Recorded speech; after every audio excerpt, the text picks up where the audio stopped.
Hello everybody, my name is Jack and welcome back to my channel, Jim Speaking, where, you know the line, I teach Italian language for free. Welcome back for a new Italian language lesson, and today I'm going to teach you everything I know about Italian verb tense called imperfetto. First, let's roll intro. Okay, sorry, I don't have an intro. Let's dive into the very lesson. Why imperfetto? Or better, the Italian pronunciation is imperfetto. Imperfetto comes from Latin itself, well, no shit Sherlock, and is very used in the Romance languages. It is imperfetto because it differs from perfetto.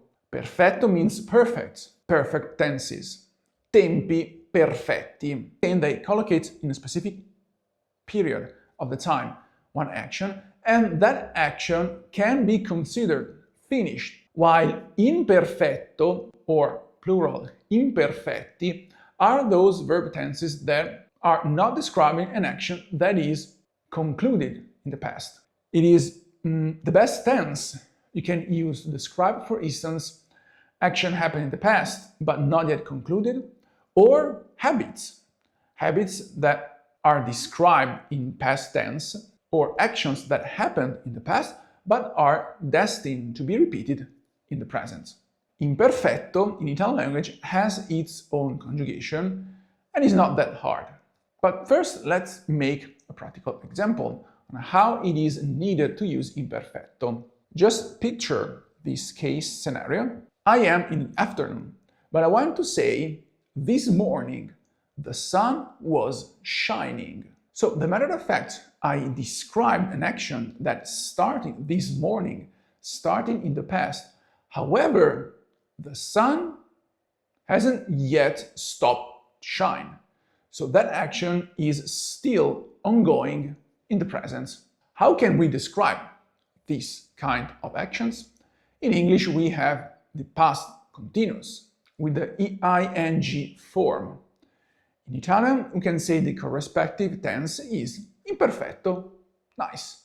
You knew the answer because you're genius speakers, yes, of course. So, the exact Italian translation is questa mattina, this morning, the sun, il sole, splendeva, was shining, where splendere is the verb to shine, splendeva, that eva is the conjugation that conjugate splendere to its imperfetto tense.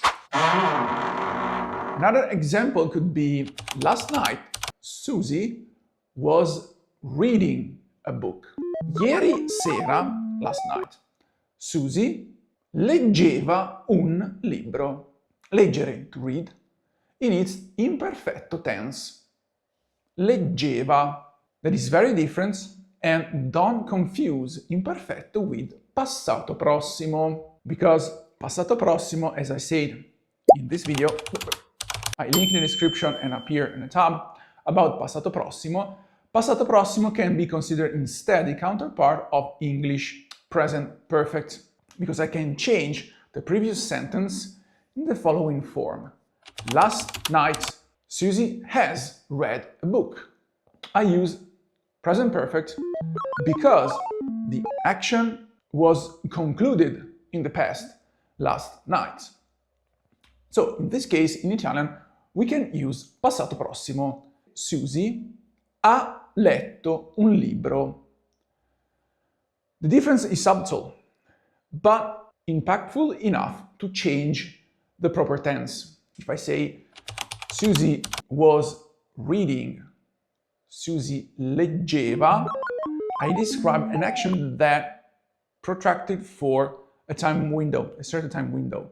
I give no other informations. And if I say that you are picturing Susie right in your mind, intended as reading that book. So, imperfetto describes an action that lasts longer than the immediate instance. But if I say Susie has read, Susie ha letto, passato prossimo, what happens is you picture Susie already finished the book, already finished reading, and she moved something else. You picture Susie closing the book or with the book closed on shelf and about to do something else. That subtle difference is what drives the choice between imperfetto and passato prossimo. Needless to say that you can use imperfetto to describe habits that were used to happen in the past. My uncle was smoking a lot.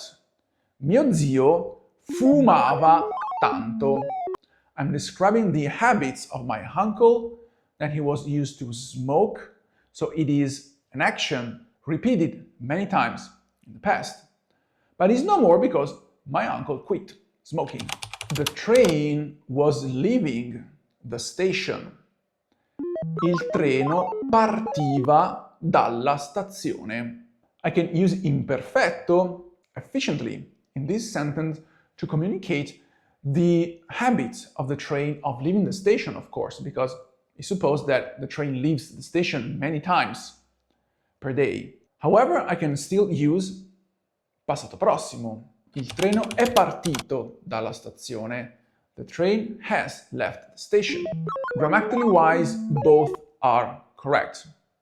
Again, the difference is on the meaning of the feeling you want to pass to your interlocutors. My uncle has quit smoking. Mio zio ha smesso di fumare.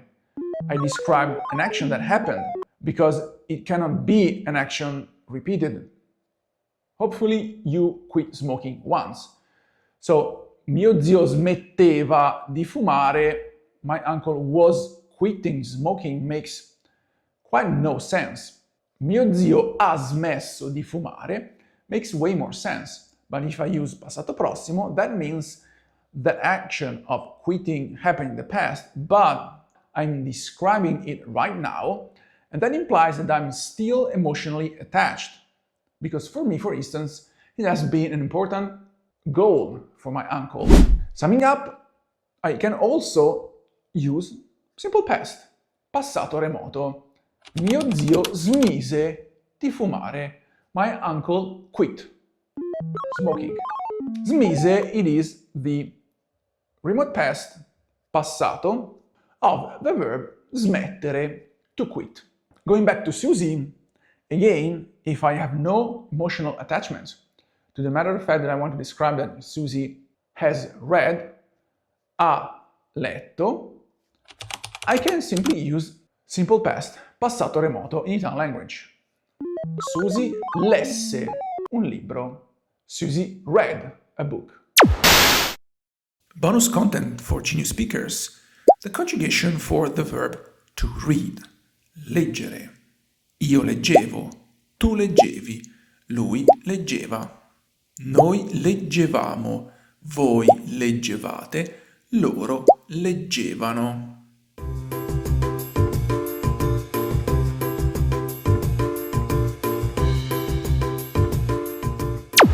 Ladies and gentlemen, class is dismissed. I hope you enjoyed the video about new tense useful Italian language. If that happened, please hit the like button, but most importantly, subscribe to my channel to support my work and watch other videos I made just for you. In the meantime, till you wait for the next lesson, speak like a genius. Bye bye.